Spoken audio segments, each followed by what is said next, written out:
Good morning, students. Welcome to the accountancy classes of KVS RO Jabalpur. I, Shashank Gupta, PGT Commerce, welcome you all to the next video for accounting for partnership firms. Today, we are going to discuss about how the goodwill valuation is done by a partnership firm. So, let us continue. Today, we are going to discuss about the meaning of goodwill.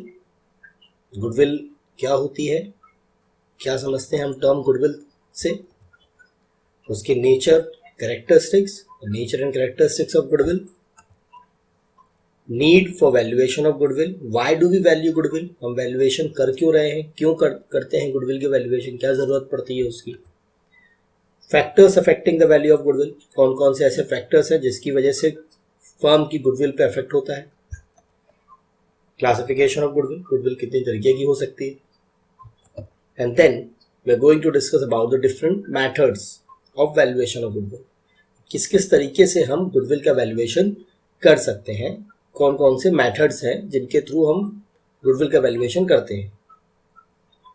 तो start करते हैं।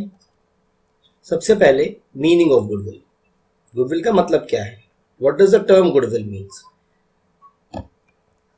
Goodwill means good name or the reputation earned by a firm through the hard work and honesty of its owners. आप समझ सकते किसी भी business का market में उसकी रेपुटेशन, उसकी कंपटीटर्स के बीच में, उसके मार्केट कस्टमर्स के बीच में, सप्लायर्स के बीच में, कि उस पर्टिकुलर बिजनेस की रेपुटेशन क्या है, गुड नेम क्या है, ये रेपुटेशन अर्न कैसे होती है, कैसे कमाई जाती है, किसी भी फर्म की रेपुटेशन कैसे होगी अगर वो फर्म बहुत ही मेहनत से, बहुत ही ईमानदारी से, बहुत ही अच्छा काम करेगी, अच्छे सर्विसेज, अच्छे प्रोडक्ट्स अपने कस्टमर्स को, एक अच्छी रेपुटेशन अपने सप्लायर्स के बीच में अर्न करेगी, तो वही उसकी गुडविल हो जाएगी। If a firm renders good services to the customers who feel satisfied will come repeatedly, वो बार बार उसी फर्म के पास वापस आएंगे। आप समझ सकते हैं जैसे आपके नियर बाय में कोई स्टोर होगा जहाँ से आप अपने डेली यूज़ के प्रोडक्ट्स परचेज करते होंगे, ब्रेड बटर एक्सेट्रा, हम डिफरेंट चीज़ें अपनी परचेज करते हैं, तो देखते हैं उस तरह के बिजनेस करने वाले कई सारे बिजनेसमैन होते हैं हमारे लोकेलिटी में, लेकिन हम एक पर्टिकुलर या एक दो पर्टिकुलर फर्म्स के पास ही जाना पसंद करते हैं।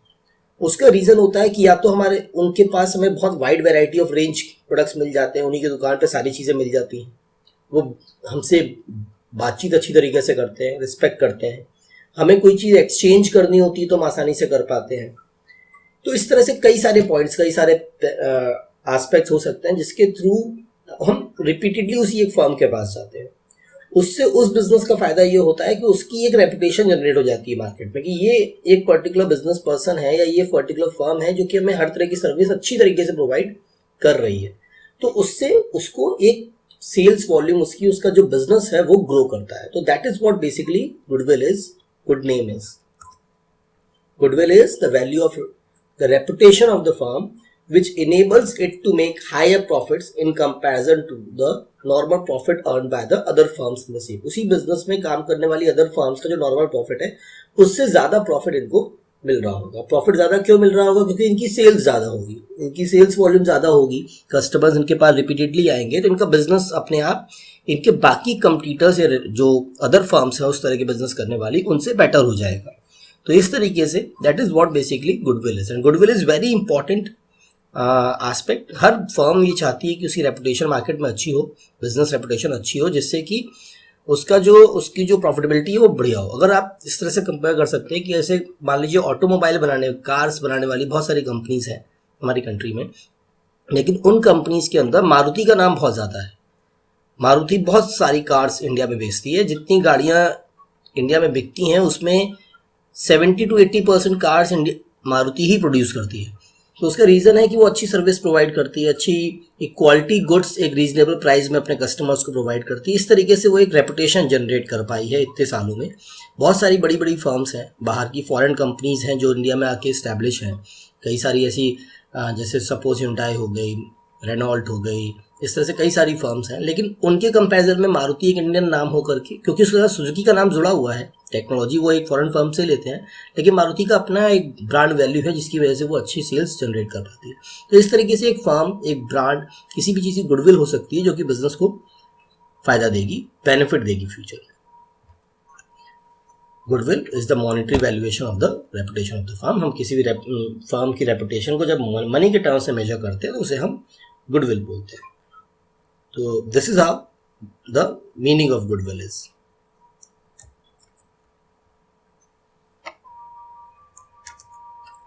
Let us move to the characteristics of goodwill. It is an intangible asset. सबसे पहले it is an intangible asset because it cannot be seen, it cannot be touched, it can only be experienced. हम किसी business firm की reputation को, goodwill को देख नहीं सकते, छू नहीं सकते, ये सिर्फ महसूस हो सकती है। हम अज्यूम कर सकते हैं कि उस फर्म की गुडविल अच्छी है क्योंकि वो बिजनेस अच्छा कर रहे हैं, उनको प्रॉफिट अच्छा हो रहा है, कस्टमर्स उनके पास बार बार जा रहे हैं, उनके प्रोडक्ट ज़्यादा सेल ऑफ होते हैं। इस तरह से हम उनको अज्यूम कर सकते हैं, उन्हें एक्सपीरियंस कर सकते हैं, लेकिन वो दिख नहीं सकती, छू नहीं सकते। दैट इज व्हाट इंटेंजिबल है। It's a valuable asset. इसकी वैल्यू हो सकती है, अभी हमने देखा, हम पढ़ेंगे इस चैप्टर में वैल्यूएशन कैसे करना है। उसकी वैल्यू हो सकती है, उसकी कीमत लगाई जा सकती है। It's not a fictitious asset.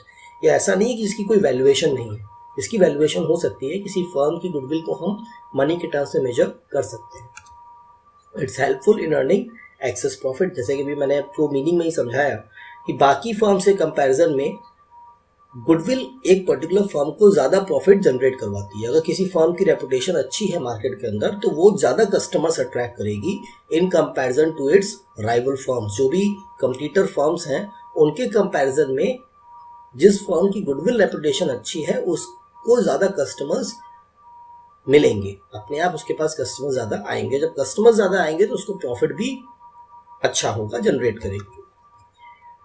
It's value is liable to constant fluctuations. अब इसकी वैल्यू लायबल मतलब कांस्टेंट फ्लक्चुएट हो सकती है, चेंज होती रहती है। हम ये नहीं कह सकते कि गुडविल हमेशा सेम रहेगी, वो बढ़ेगी भी, वो कम भी होगी।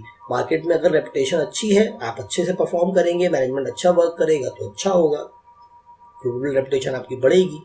और वहीं business is dynamic in nature, it keeps on changing. कई बार ऐसे सर्कमस्टांसेस आते हैं कि बिजनेस में बहुत कुछ हम कंट्रोल नहीं कर पाते, बिजनेस मैनेजमेंट कंट्रोल नहीं कर पाते, तो कई बार उसमें लॉसेस भी होते हैं। और जब लॉसेस होंगे, बिजनेस अच्छा परफॉर्म नहीं कर पाएगा तो उससे फर्म की गुडविल पे नेगेटिव इफेक्ट भी होगा। तो इस तरह से इसकी वैल्यू कॉन्स्टेंटली फ्लक्चुएट होती है, बढ़ती, चेंज होती रहती है। Its actual value can only be ascertain when the business is sold. हम रियल वैल्यू तभी मालूम कर पाएंगे जब हम बिजनेस को बेचेंगे। जब बेचेंगे तो उसके ब्रांड की अपनी उसकी वैल्यू लगाई जाएगी, वैल्यूएशन होगा, और तभी हम उसकी एक एक्चुअल वैल्यू को रियलाइज कर पाएंगे। It's an attractive force which bring customers regularly to the business. ये बार बार रिपीट किया, एक अट्रैक्शन पॉइंट होता है। जिस फर्म की गुडविल अच्छी होगी वो ज़्यादा कस्टमर्स को अपनी तरफ अट्रैक्ट कर पाएगा। It's difficult to place an exact value. इसकी कोई भी एग्जैक्ट वैल्यू डिफाइन करना मुश्किल है क्योंकि इसमें बहुत सारे अजम्पशंस होते हैं, हम अज्यूम करते हैं। तो ये कह पाना कि यही इसकी एग्जैक्ट वैल्यू है, ये मुश्किल है, ये बदलती रहती है, चेंज हो सकती है। Now let us move to need for valuation. हम क्यों कर रहे हैं, हम वैल्यूएशन क्यों कर रहे हैं, गुडविल का वैल्यूएशन क्यों होना चाहिए, क्या पर्पस है इसका।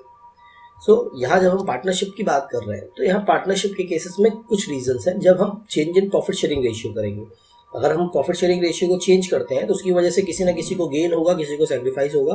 तो वहाँ हमको उस इफेक्ट को कैलकुलेट करने के लिए हमें गुडविल को कैलकुलेट करना होगा। कोई पार्टनर एडमिट हो, कोई पार्टनर रिटायर हो जाए या उसकी डेथ हो जाए तो भी हमको वैल्यूएशन करनी पड़ेगी। कोई पर्टिकुलर फर्म बेच दे, जैसे मैंने अभी बताया कि गुडविल की फर्म, जब हम फर्म का वैल्यूएशन जनरली तभी करते हैं जब फर्म बेची जा रही हो।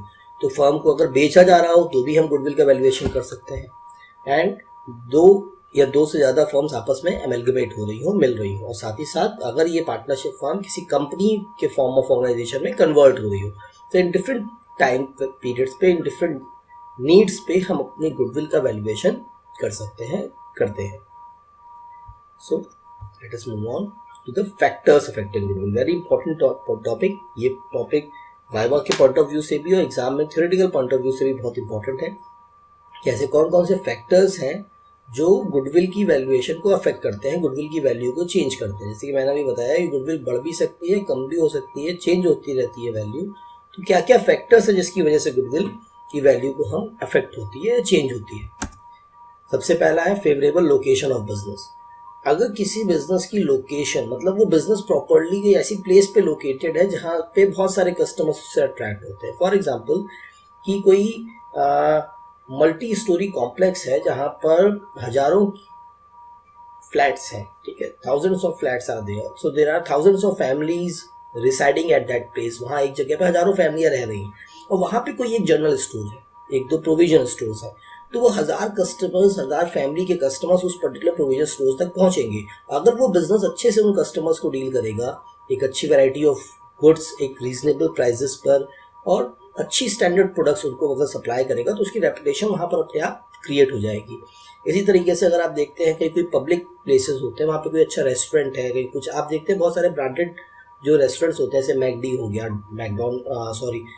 डोमिनोज हो गया, these kind of stores are being open at a market place, क्योंकि वहाँ पे बहुत सारे कस्टमर्स विजिट करेंगे। या किसी ऐसी प्लेस पे जहाँ टूरिस्ट प्लेस हो, वहाँ पर ये स्टोर्स ओपन किए जाते हैं, वहाँ पे बहुत सारे टूरिस्ट आएंगे, तो उससे क्या होगा, वो लोकेशन उस बिजनेस को फेवर करेगी, और जब वो फेवर करेगी तो उसकी रेपुटेशन, उसकी गुडविल अपने आप बढ़ेगी।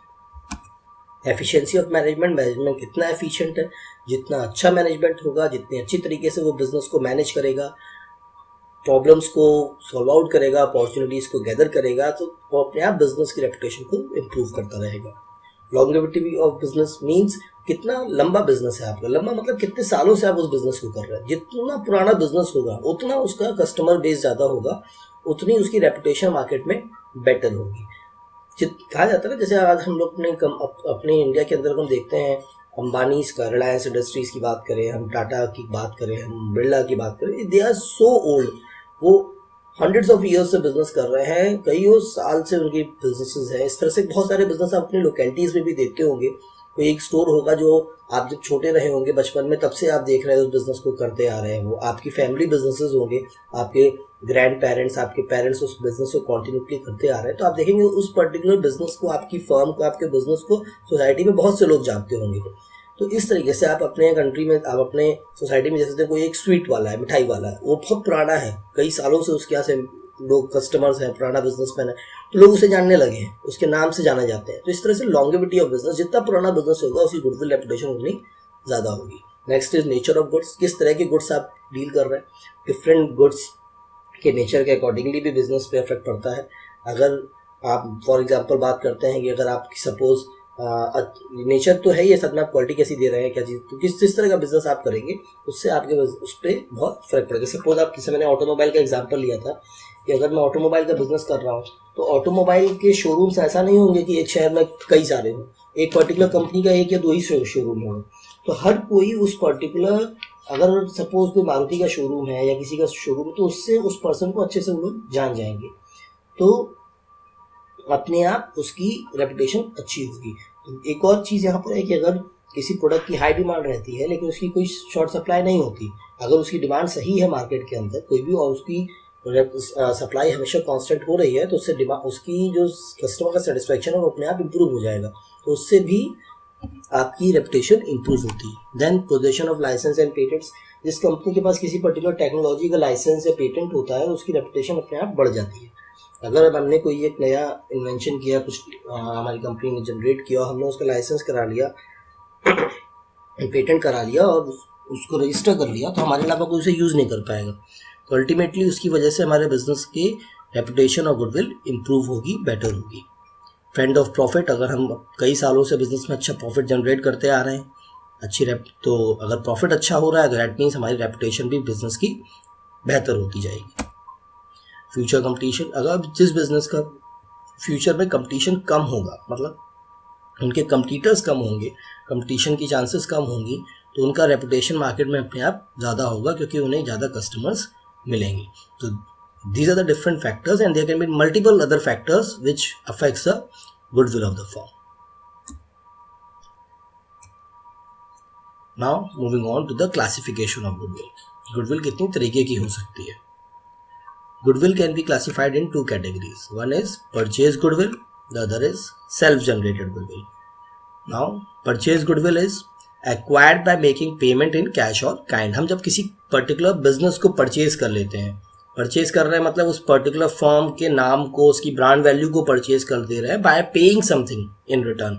हमने किसी ब्रांड को परचेज किया, उसके लिए हमने कुछ अमाउंट कैश या काइंड मतलब कंपनी के शेयर्स दे दिए या कुछ भी अदर प्रॉपर्टी दे दी, उसको हमने पे करके उसके ब्रांड वैल्यू को परचेज कर लिया, तो वो परचेज गुडविल हो गई। हमने उसकी गुडविल खरीद ली, उसने बिजनेस जनरेट किया था, उसने अपना नाम कमाया था, हमने उसके बिजनेस को टेक ओवर कर लिया और उसके लिए उसको एक सर्टेन अमाउंट पे किया गया, उसका नाम हमने परचेज कर लिया, that is called purchase goodwill.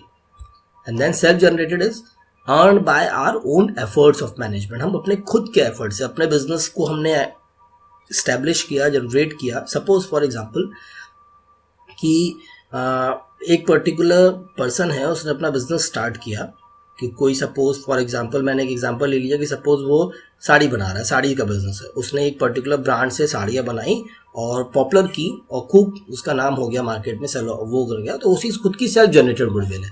और फिर उसने उस पर्टिकुलर बिजनेस को किसी दूसरे पर्सन को सेल ऑफ कर दिया, तो उसकी जो गुडविल थी वो उस थर्ड पर्सन के पास ट्रांसफर हो गई, तो जिसने उसे परचेज किया उसके लिए वो परचेज गुडविल हो गई। तो this is how the goodwill can be classified. एक खुद की जनरेट की हुई गुडविल होती है, एक हम जो किसी और से एक्वायर करते हैं। तो that is what purchase goodwill and self generated goodwill is. यहाँ इसका एक चीज आप ध्यान रखें, परचेज गुडविल बुक्स के अंदर हम एज एन एसेट शो करते हैं क्योंकि हम उसके लिए पे कर रहे होते हैं, लेकिन self generated goodwill generally books के अंदर हम अपीयर नहीं करते, ये इंटेंजिबल के केस में कंसिडर की जाएगी। अब देखते हैं methods of valuation of goodwill. Methods of valuation से पहले मैं एक बार फिर से बता दूं, self generated goodwill is not recognised as an asset as per accounting standard 26। It is not accounted in the books of account. हम इसे बुक्स ऑफ अकाउंट में कंसीडर नहीं करते हैं। अब मूव ऑन करते हैं मेथड्स ऑफ वैल्यूएशन पर। मेथड्स ऑफ वैल्यूएशन यहाँ पर 3 मेथड्स हैं जिनका हम यूज करते हैं। First is average profit method, second is super profit method and third is capitalisation method. ठीक है, तो यहाँ 3 तरीके हैं, 3 मेथड्स हैं जिनका यूज करके हम गुडविल का वैल्यूएशन करते हैं, average profit, super profit and capitalisation method. ये एक फर्म पे डिपेंड कर सकता है, पार्टनरशिप फर्म अपने हिसाब से डिसाइड कर सकती है कि उसको गुडविल का कौन सा मेथड यूज करना है, किस तरीके से अपनी वैल्यूएशन करनी है। यहाँ पर खुद के पार्टनर्स के अपने डिसीजन, अपने वॉलंटरी डिसीजन होते हैं कि वो किस मेथड को यूज करना चाहते हैं, उसके थ्रू वो अपनी गुडविल को कैलकुलेट कर सकते हैं। तो देखते हैं सबसे पहले एवरेज प्रॉफिट मेथड कि एवरेज प्रॉफिट मेथड के थ्रू कैसे कैलकुलेट किया जाएगा। सबसे पहले एवरेज प्रॉफिट मेथड में भी 2 मेथड हैं। एक है सिंपल एवरेज प्रॉफिट मेथड जिसमें हम सबसे पहले गुडविल का वैल्यूएशन करेंगे, जिसमें average profit into number of years purchase. Goodwill निकालने के लिए average profit into number of years purchase. अब ये है क्या, सबसे पहले एवरेज प्रॉफिट कैसे निकलेगा, sum of normal profits upon number of years. अब सपोज क्वेश्चन में बोला गया है कि पास्ट 4 ईयर्स का एवरेज प्रॉफिट निकालना है, तो पास्ट 4 ईयर्स के प्रॉफिट गिवन होंगे, उनका सम कर लीजिए और डिवाइडेड बाय 4 कर दीजिए, आपको एवरेज मिल जाएगा। सिंपल सा, जैसे हम एवरेज कैलकुलेट करते हैं, मैथ्स में आपने पढ़ा है एवरेज कैसे कैलकुलेट किया जाता है, तो जैसे हम एवरेज कैलकुलेट करते हैं सेम है, एवरेज कैलकुलेट करना है हमको, एवरेज प्रॉफिट निकालना है। हम जितने भी साल का एवरेज निकालना है उसके प्रॉफिट्स को टोटल कर लें और नंबर ऑफ ईयर से डिवाइड कर दें, हमको एवरेज प्रॉफिट मिल जाएगा। हम नंबर ऑफ ईयर्स परचेज क्या होती है, number of year purchase means number of years for which the firm is likely to make same amount of profit after the change of ownership because of the efforts made in past। अब यहाँ क्या मतलब है, number of years purchase एक assumption होता है, एक assume किया जाता है कि इतने ईयर्स तक जो भी नया मैनेजमेंट उस बिजनेस को कंटिन्यू करेगा वो प्रॉफिट जनरेट करेगा on the basis of the efforts made in past. जो प्रीवियस मैनेजमेंट है जिसने बिजनेस को सेल ऑफ किया, उसने जो एफर्ट किए उसकी वजह से नए वाले मैनेजमेंट को आने वाले कुछ सालों तक बेनिफिट मिलेगा, प्रॉफिट मिलता रहेगा, उसे हम नंबर ऑफ ईयर्स परचेज बोलते हैं। ये वैल्यू क्वेश्चन के अंदर आपको गिवन होगी कि नंबर ऑफ ईयर परचेज क्या है, क्या कंसीडर किया गया, ये आपको क्वेश्चन में हमेशा मेंशन होता है। तो इस तरीके से हम अपनी गुडविल का वैल्यूएशन करते हैं। अब यहाँ ध्यान रखने की बात है कि जब भी हम बिजनेस के नॉर्मल प्रॉफिट को कंसीडर कर रहे हैं तो वहाँ एबनॉर्मल गेन और एबनॉर्मल लॉसेस को कंसीडर नहीं करना है। दैट मीन्स कि अगर हमारे प्रॉफिट के अंदर एबनॉर्मल गेन और एबनॉर्मल लॉसेस को एडजस्ट किया जा चुका है तो उसे हमें फिर से रिकंसीडर करना होगा। मीन्स अगर हमने एबनॉर्मल गेन कंसीडर करने हैं तो उसे डिडक्ट करना होगा और एबनॉर्मल लॉसेस को एडजस्ट करना है तो उसे प्लस करना होगा। और इस तरीके से हमें अपने बिजनेस के एक्चुअल प्रॉफिट्स मिलेंगे और तब हम गुडविल को कैलकुलेट करेंगे।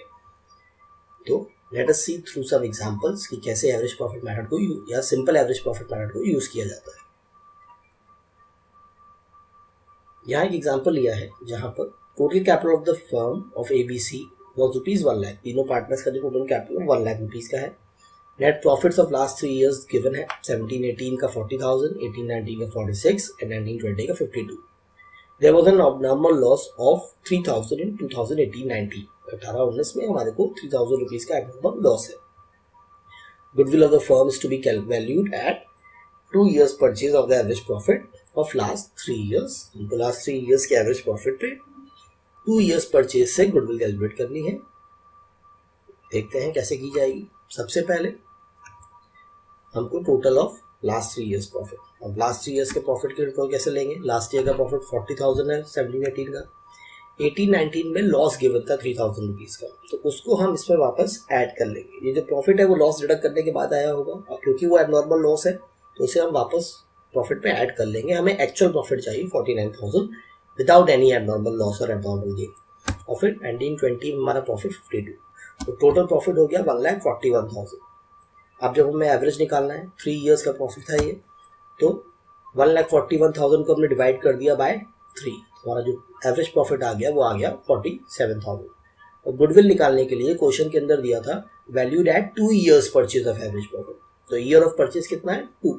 हम गुडविल निकालने के लिए क्या करेंगे, average profit into number of years purchase 47,000 multiplied with 2 you will get 94। तो goodwill of the firm will be 94,000। तो this is how the simple average profit will be used. एक एग्जांपल और देख लेते हैं। A purchased B's business with effect from 1st April 2020। A ने B के business को परचेज किया। It was an agreed that the firm's goodwill is to be valued at 2 years purchase of average normal profit of last 3 years। 3 years के average पर हम 2 years basis पे profit को calculate करेंगे। Profit of B's business of last 3 years हुआ 2018 में 1 लाख का profit है, जिसमें एबनॉर्मल गेन इंक्लूडेड है 10,000 रुपी।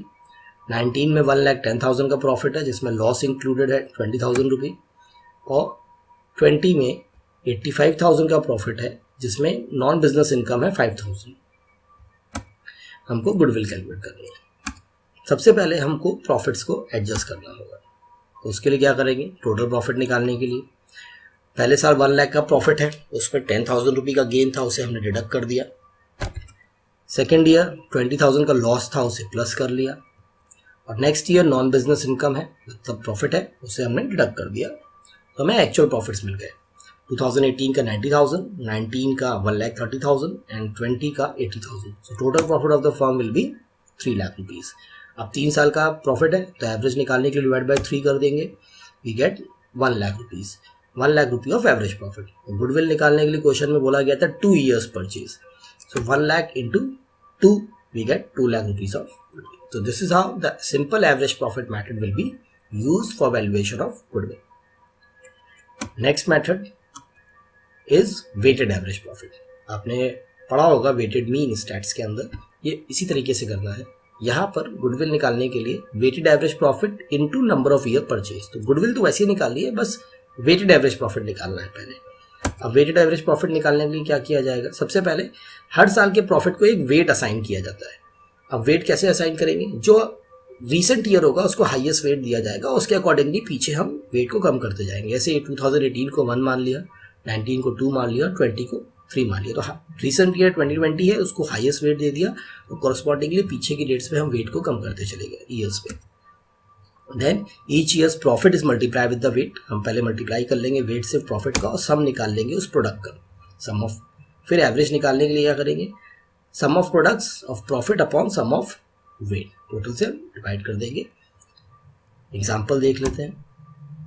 Profit of the firm for the last 5 years are as follows. ये 5 साल के प्रॉफिट्स गिवन है। 16 का 43, 17 का 50, 18 का 52,000, 2019 का 65 एंड 2020 का 85,000। हमको गुडविल कैलकुलेट करनी है 2 years purchase of weighted average profit. Weights to be used 16-1, 17-2, 18-3, 19-4 and 25। देखते हैं कैसे करेंगे। सबसे पहले हमने 5 साल लिख लिए, उनके प्रॉफिट्स दिखा दिए। फिर कॉरस्पॉन्डिंग वेट्स लिख दिए। इसके बाद हम क्या करेंगे, प्रॉफिट्स का वेट से मल्टीप्लाई करके उनका प्रोडक्ट कैलकुलेट करेंगे। सो प्रोडक्ट्स हमारे आ जाएंगे 43,000, 1 लाख, 156, 260 एंड 4,25,000। आफ्टर दिस जब हमने प्रोडक्ट्स निकाल लिया तो हम वेट का और प्रोडक्ट्स का सम कर लेंगे। सो वेट का सम आ गया 15 और प्रोडक्ट का सम आ गया 9,84,000। अब वेटेड एवरेज प्रॉफिट निकालने के लिए sum of products upon sum of weight 984 divide by 15, so that will get 65,600। ये हमारा आ गया weighted average profit. Now to calculate goodwill we multiply weighted average profit with number of years purchase, that is 2, we get 1,31,200। So इस तरीके से हमको weighted average profit के through goodwill की कैलकुलेशन करना होगा। इस तरीके से गुडविल का वैल्यूएशन एवरेज प्रॉफिट मेथड में, सिंपल एवरेज प्रॉफिट मेथड के साथ और वेटेड एवरेज प्रॉफिट मेथड के साथ किया जाएगा। नेक्स्ट मेथड की तरफ चलते हैं, super profit method. Super profit method यहाँ कैलकुलेट करने के लिए goodwill super profit into number of years purchase. Number of years purchase की वैल्यूएशन सेम है, वैसे ही करना है, सुपर प्रॉफिट हमें कैलकुलेट करना होगा। तो सुपर प्रॉफिट निकालने के लिए actual profit minus normal profit. तो actual profit means average profit, जो अभी तक हम कभी निकालते आ रहे थे एवरेज प्रॉफिट, उसमें से नॉर्मल प्रॉफिट को डिडक्ट करेंगे। अब ये नॉर्मल प्रॉफिट क्या है, इसको निकालने के लिए कैपिटल एम्प्लॉयड या capital invested upon normal into normal rate of return upon 100। जो भी normal rate of return question में मेंशन होगा उससे हम कैपिटल इन्वेस्टेड का मल्टीप्लाई करेंगे। अब कैपिटल एम्प्लॉयड क्या होता है, assets minus liability, all assets except goodwill of fictitious assets minus liabilities. दूसरा तरीका है capital plus reserves minus fictitious assets. इस तरह से हमको कैपिटल एम्प्लॉयड निकालना होगा या कैपिटल इन्वेस्टेड निकालना होगा। सिंपल से आपने अकाउंटिंग इक्वेशन में भी पढ़ा था, assets minus liability is capital, that is what capital employed is. चलिए एग्जांपल्स देखते हैं कुछ। A firm's average profit is 65,000. Capital invested in the business is 5,50,000 and the normal rate of return is 10%. Calculate goodwill at 3 times the super profit. सबसे पहले average profit question में given है, capital investment दिया है 550 का, normal rate of return दिया है 10%, तो इससे हमको नॉर्मल प्रॉफिट मिल जाएगा। फिर हम गुडविल निकालेंगे 3 टाइम्स एट सुपर प्रॉफिट। सबसे पहले एवरेज प्रॉफिट 65,000 दिया था, नॉर्मल प्रॉफिट निकालने के लिए capital invested into rate upon 100, तो वो हो गया 550 into 10 upon 100, that will B 55,000। Super profit निकालने के लिए एवरेज माइनस नॉर्मल, 65 माइनस 55, 10,000 हमारा सुपर प्रॉफिट आ गया। अब गुडविल निकालने के लिए super profit into number of years purchase, that is 10,000 into 3, so goodwill of the firm will be 30,000। So that is how goodwill is calculated. Let us see another example. On 1st April 2019, a firm had assets of rupees 3 lakh, including cash 5,000. Partners capital account was 2 lakh and reserves being the rest. अब यहाँ assets दिए हैं, यहाँ कोई liabilities question में given नहीं है. If the normal rate of return is 10% and the goodwill of the firm is 2 lakh, at 4 years purchase of super profit. Goodwill की वैल्यू क्वेश्चन में आपको गिवन है 2 lakh rupees which is 4 years purchase of super profit. We have to find out the average profit of the firm. चलिए देखते हैं। सबसे पहले goodwill की वैल्यू गिवन है, super profit into number of year purchase, यही फॉर्मूला होता है। क्वेश्चन में गुडविल दिया है 2 lakh rupee, super profit we have to find out, number of year purchase is given 4, तो सुपर प्रॉफिट हमारा हो गया 2 lakh divide by 4, that will be 50,000 rupee. Now to calculate normal profit, capital employed into rate upon 100, capital employed यहाँ 3 लाख हो जाएगा, क्योंकि liabilities नहीं दी है तो एसेट्स हमने लाइबिलिटी को अज्यूम कर लिया नील, तो 3 लाख रुपीज हमारे कैपिटल इन्वेस्टमेंट हो गया, उसका 10% नॉर्मल रेट ऑफ रिटर्न से 30,000 रुपी का नॉर्मल प्रॉफिट आ गया। नाउ सुपर प्रॉफिट का फॉर्मूला होता है average minus normal. Super profit की वैल्यू हमको मिल चुकी है 50,000 rupee, average profit we have to calculate and normal profit की वैल्यू हमको मिल चुकी है 30,000 रुपी। तो एवरेज प्रॉफिट निकालने के लिए 50,000 plus 30,000 we get 80,000। So this is how we can use the formula of goodwill to find out the average profit. तो इस तरह से डिफरेंट न्यूमेरिकल्स हम सुपर प्रॉफिट के थ्रू सॉल्व कर सकते हैं। तो ये 2 मेथड हमारे कंप्लीट हुए, एक एवरेज प्रॉफिट मेथड, दूसरा super profit method of valuation of goodwill. Move on to the capitalisation method. Capitalisation method में दो तरीके हैं। पहला है कैपिटलाइजेशन ऑफ एवरेज प्रॉफिट। दो मेथड आपने पढ़े हैं अभी, एवरेज प्रॉफिट और सुपर प्रॉफिट, उसी को हम कैपिटलाइजेशन के थ्रू सॉल्व करते हैं। अब सबसे पहले मतलब क्या होता है कैपिटलाइजेशन में? Capitalization means we have to find out the capitalized value of average profit. अब capitalized value of average profit means capital required to generate that average profit. ये जो एवरेज प्रॉफिट फर्म का है उसको जनरेट करने के लिए हमारा कैपिटल रिक्वायर्ड कितना होना चाहिए, तो वो निकालने के लिए क्या करेंगे? Average profit into 100 upon normal rate. Normal rate वही नॉर्मल रेट जो क्वेश्चन में अभी तक हम करते आ रहे हैं, उसका रिवर्स कर देंगे, तो उससे हमें हमारा कितना कैपिटल रिक्वायर्ड होना चाहिए वो मिलेगा। फिर गुडविल निकालने के लिए क्या करेंगे? जो कैपिटल रिक्वायर्ड है या कैपिटलाइज वैल्यू है उसमें से जो एक्चुअल कैपिटल इन्वेस्टेड है उसे डिडक्ट कर देंगे, तो जो डिफरेंस होगा वो हमारे फर्म की गुडविल हो जाएगी। मतलब फर्म की रेपुटेशन की वजह से उसके एक्चुअल कैपिटल से ज़्यादा उसे रिटर्न जनरेट हो रहा है। हमने उतना कैपिटल इन्वेस्ट नहीं किया लेकिन हमें उस पर रिटर्न जनरेट हो रहा है। This is because of goodwill of the firm. ये कैपिटलाइज्ड एवरेज प्रॉफिट है।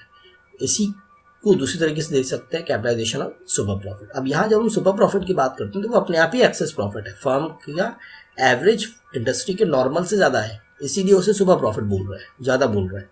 तो वहाँ सीधे गुडविल कैलकुलेट कर सकते हैं हम, super profit into 100 upon rate, क्योंकि सुपर प्रॉफिट अपने आप में एक्सेस है और वो access profit he because of goodwill he generate हो रहा है, तो उसको हम सीधे कैपिटलाइज करेंगे और वो हमें गुडविल मिल जाएगी। चलिए कुछ एग्जांपल्स देखते हैं। Firms average profit is 72,000, normal rate of return is 10%, assets valued at 9,70,000 and liabilities 4,00,000 रुपये। Calculate goodwill according to the capitalization of average profit method.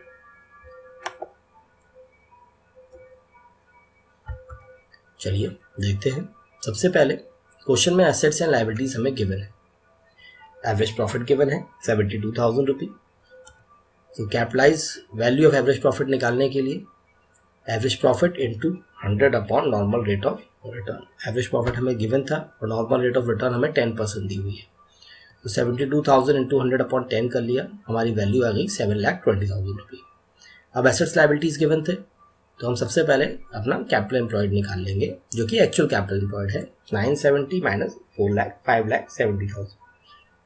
तो इस तरह से आप देख सकते हैं जो कैपिटल रिक्वायर्ड है एवरेज प्रॉफिट के लिए वो 720 है, जबकि एक्चुअल कैपिटल एम्प्लॉयड जो है वो 570 है। मीन्स हमने बिजनेस में इन्वेस्ट 570 किया है लेकिन हमें जो रिटर्न्स मिल रहे हैं वो 720 के अकॉर्डिंगली मिल रहे हैं। तो ऐसा क्यों हो रहा है? क्योंकि हमारी फर्म की गुडविल है या रेपुटेशन है। सो इसका जो डिफरेंस होगा that will be our goodwill. 720 minus 570, so 1,50,000 रुपये is our goodwill. Without investing this money we are making profits on it. So this is what the firm's goodwill is. इसी example को जब हम super profit method से solve करते हैं, देखिए सब कुछ वही है, सारे फिगर्स वही है, बस हमें यहाँ पे क्या करना है? सुपर प्रॉफिट मेथड अप्लाई करना है। तो सबसे पहले तो हमको फिगर्स वही है, एवरेज प्रॉफिट क्वेश्चन में दिया है, कैपिटल एम्प्लॉयड हमने निकाल लिया 570। अब हम सबसे पहले सुपर प्रॉफिट निकालेंगे, तो उसके लिए average minus normal, average profit 72 हो गया और नॉर्मल प्रॉफिट 57,000 हो गया। 10% ऑफ 5,70,000, उसका डिफरेंस आ गया 15,000 रुपये, तो हमारा सुपर प्रॉफिट 15,000 हो गया। तो गुडविल निकालने के लिए क्या करेंगे? Super profit into 100 upon normal rate of return, 15,000 into 100 upon 10, so हमारी गुडविल आ जाएगी 1,50,000 रुपये। So this is how the goodwill is being valuated by different methods. 3 methods मैंने यहाँ डिस्कस किए हैं, तीनों मेथड्स इंपॉर्टेंट है, super profit, average profit and capitalisation method. तीनों मेथड्स के न्यूमेरिकल्स आप डिफरेंट बुक्स में देख सकते हैं, इनकी प्रैक्टिस कर सकते हैं। आगे की वीडियोस में हम और इन चैप्टर्स को कंटिन्यू करेंगे। होपफुली ये सारे चैप्टर्स, ये वीडियोस आपके हेल्पफुल होंगे, आप प्रैक्टिस करेंगे। गुडविल के वैल्यूएशन को आप बुक से प्रैक्टिस करिए। Thank you. Stay home, stay safe.